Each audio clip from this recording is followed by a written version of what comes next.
Hello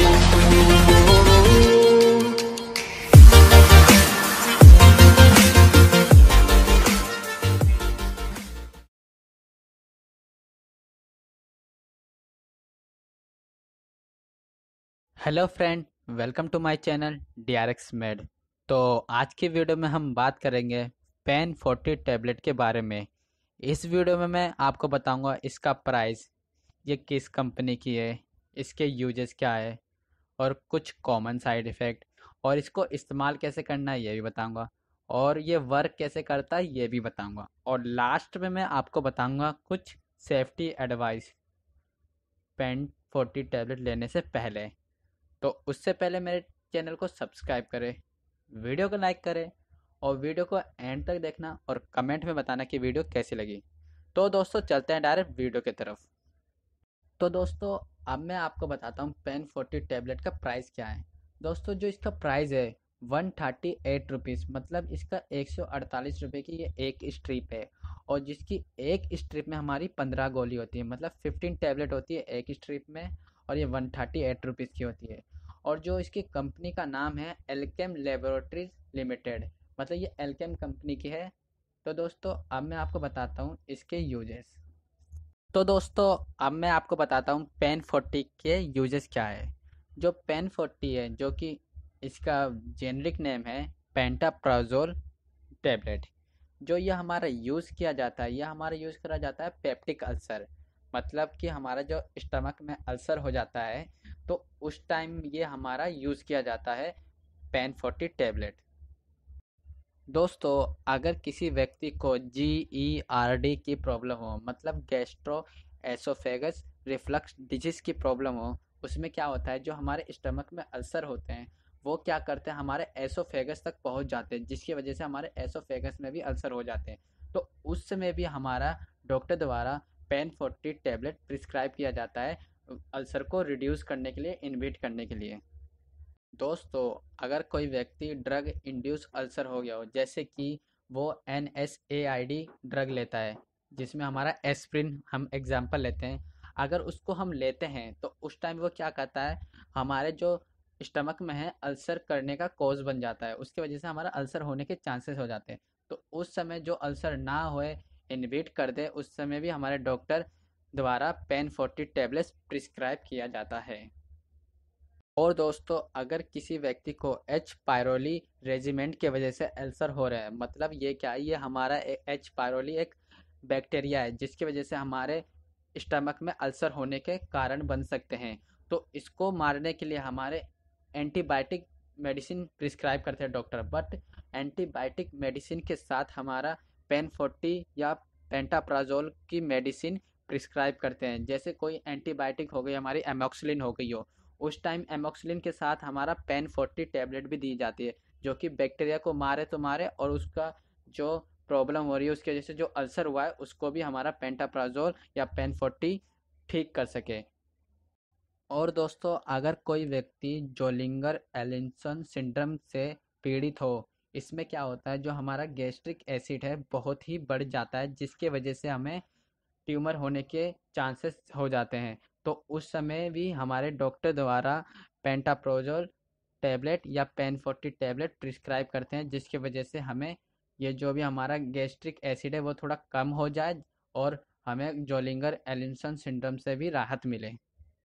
और दोस्तों ये भी देखा गया है अगर कोई व्यक्ति ज़्यादा स्ट्रेस लेता हो, मतलब ज़्यादा ही सोचता हो, एनजाइटी फील करता हो, तो ये भी इसका कारण हो सकता है अल्सर होने का। तो मतलब ये भी हो गया कि ये तो सब हो गई जो मैंने आपको बताया है कि peptic ulcer, GERD, drug induce, H pylori, Zollinger ulcer. But अगर कोई व्यक्ति ज़्यादा ही स्ट्रेस ले रहा हो, कुछ भी सोचता हो, एनजाइटी हो रही हो, तो उसका भी कारण हो सकता है हमारा अल्सर होने को। तो उस समय भी हमारे डॉक्टर प्रिस्क्राइब करते हैं पेन 40 टैबलेट या पेंटाप्राजोल की कोई भी टैबलेट। तो दोस्तों यही है ओवरऑल इसके सारे यूजेस। तो अब मैं आपको बताता हूँ कुछ साइड इफ़ेक्ट। दोस्तों जो कुछ साइड इफ़ेक्ट देखे गए हैं पेन 40 टैबलेट लेने के बाद, जैसे कि डिजीजनेस होने लग जाती है, हेडेक, सर दर्द बहुत होने लग जाता है हमारा, डायरिया भी होने लग जाती है, एब्डोमिनल पेन होने लग जाता है और नोज़िया भी दिखता है। तो यही कुछ है इसके साइड इफ़ेक्ट हमारे पेन 40 टैबलेट लेने के बाद। अब दोस्तों मैं आपको बताता हूँ कुछ एडवर्स इफ़ेक्ट जो कि आप पेन 40 टैबलेट लेने से क्या होता है। दोस्तों जो इसके एडवर्स इफ़ेक्ट देखे गए हैं, जो हमारे पेन 40 टैबलेट है ये हमारे वेल टॉलरेट है, मतलब अच्छे से काम करती है। बट अगर इसको प्रोलॉन्ग यूज़ मतलब ज़्यादा दिन तक यूज़ करोगे तो ये क्या करेगा, हमारा एसिड सप्रेशन कर देता है, मतलब हमारे एसिड को कम बनने देगा, जिसकी वजह से हमारे बैक्टीरिया ग्रोथ होने के चांसेस ज़्यादा हो जाएगा। क्योंकि हमारे स्टमक में भी बैक्टीरिया होते हैं, हार्मफुल बैक्टीरिया होते हैं, जो कि हमारे जो एसिड होते हैं वो इसे इनको मार देते हैं बैक्टीरिया को।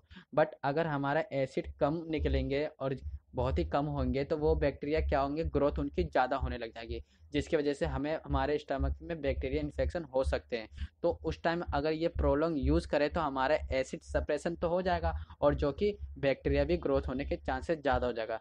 तो ये इसका देखा गया हमारा एडवर्स इफेक्ट पेन 40 टैबलेट लेने के बाद। और दोस्तों अगर लॉन्ग टर्म तक हम यूज़ करते हैं पेन 40 टैबलेट, मतलब प्रोलॉन्ग तो यूज़ करा और उससे भी ज़्यादा दिन तक यूज़ करते हैं, तो ये क्या करता है, हमारा विटामिन B12 की डेफिशिएंसी कर देता है।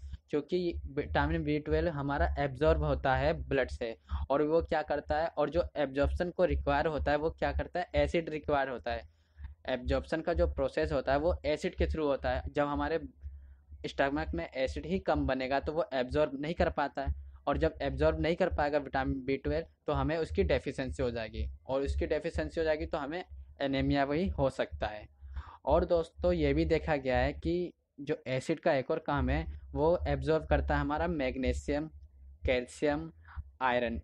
और अगर मैग्नीशियम कैल्शियम आयरन एब्जॉर्ब करता है, अगर लॉन्ग टर्म यूज़ करने से हमारा कैल्शियम अगर अच्छे से एब्जॉर्ब भी नहीं होगा, क्योंकि हमारा जो है एसिड सप्रेशन हो जा रहा है और लॉन्ग टर्म यूज़ करने से हमारा कैल्शियम एब्जॉर्ब भी नहीं होता, तो उसकी वजह से हमें क्या हो सकता है, ऑस्टियोपोरोसिस।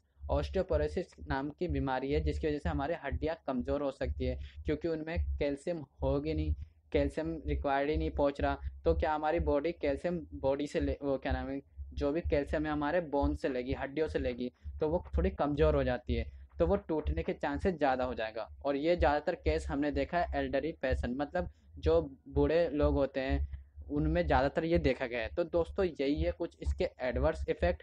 अब मैं आपको बताता हूँ कुछ ड्रग इंटरेक्शन की, कौन सी ड्रग के साथ इसको नहीं लेना चाहिए, क्योंकि इंटरेक्ट कर जाएगी तो जो आप ड्रग ले रहे हो पहले वाली उसका कुछ भी यूज़ नहीं होगा, कुछ भी बेनिफिट नहीं होगा। तो दोस्तों अब मैं बताता हूँ आपको एक एक करके कुछ ड्रग इंटरेक्शन।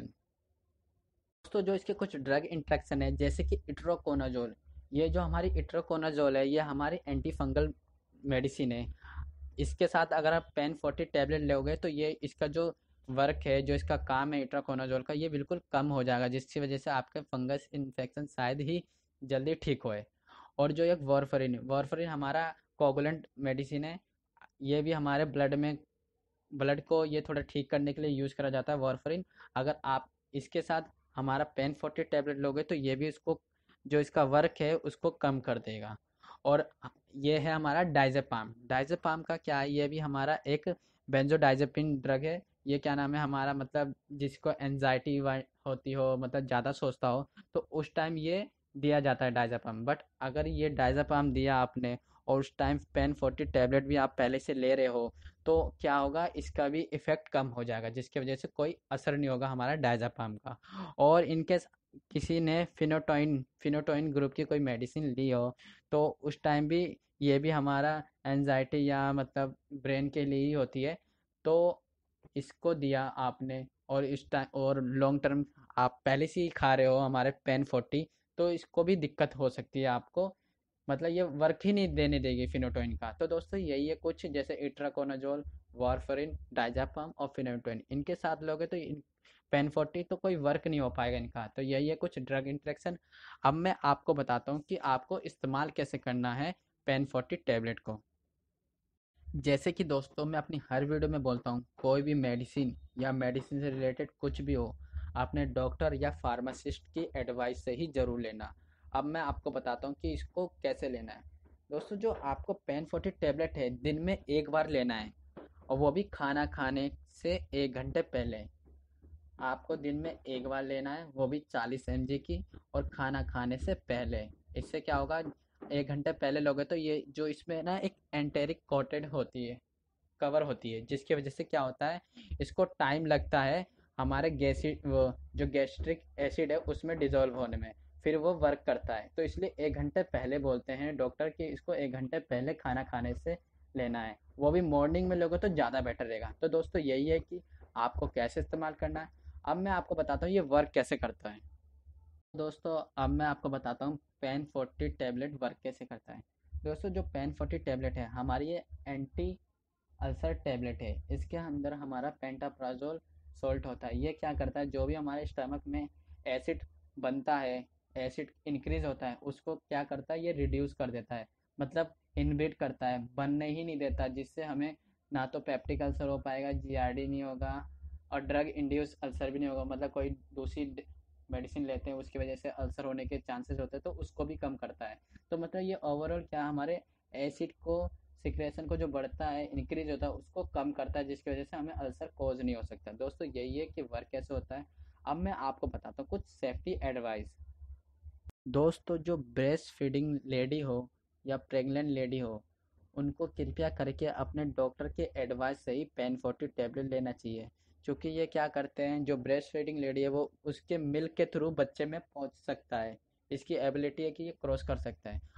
और जो प्रेग्नेंट लेडी है उसके प्लेसेंटा के थ्रू बच्चे में पहुंच सकता है। तो कृपया करके अपने डॉक्टर के एडवाइस से ही लेना है। अगर हो सकता है डॉक्टर आपको दूसरी मेडिसिन प्रिस्क्राइब कर सके। और दोस्तों जो अल्कोहल लेता है वो कृपया करके इस मेडिसिन को ना लें, क्योंकि अल्कोहल ऑलरेडी एसिड होता है, फिर एसिड में ये जाके पहले ही जल्दी डिजोल्व हो जाएगा, जिसकी वजह से ये क्या होगा, अपना वर्क नहीं दिखा पाएगी, और अल्कोहल लेने से और भी हमको एसिडिटी की प्रॉब्लम हो सकती है। और दोस्तों जो किडनी के पेशेंट है वो भी कृपया करके अपने डॉक्टर के एडवाइस से ही लेना। किडनी पेशेंट के लिए सही है, बट डॉक्टर की एडवाइस से ज़रूर लेना, क्योंकि वो आपके डोज को एडजस्ट कर सकते हैं, कि आपको अगर ज़्यादा प्रॉब्लम हो किडनी की तो आपके जहाँ 40 है वहाँ 25 mg या 30 mg दे सकते हैं। और जो लीवर वाले पेशेंट है उनके लिए थोड़ी ये हार्मफुल हो सकती है, बट डॉक्टर को एडवाइस ज़रूर लेना, उससे आपको दूसरी मेडिसिन शायद प्रिस्क्राइब कर दे, या इसके दूसरे जो सब्स्टिट्यूट है वो दे सके। तो यही है दोस्तों पूरा ओवरऑल पेन 40 टैबलेट के बारे में। अगर वीडियो अच्छी लगी तो लाइक करना, कमेंट करके बताना कि वीडियो कैसी लगी, और चैनल को सब्सक्राइब जरूर करना। बने रहना DRX मेड के साथ।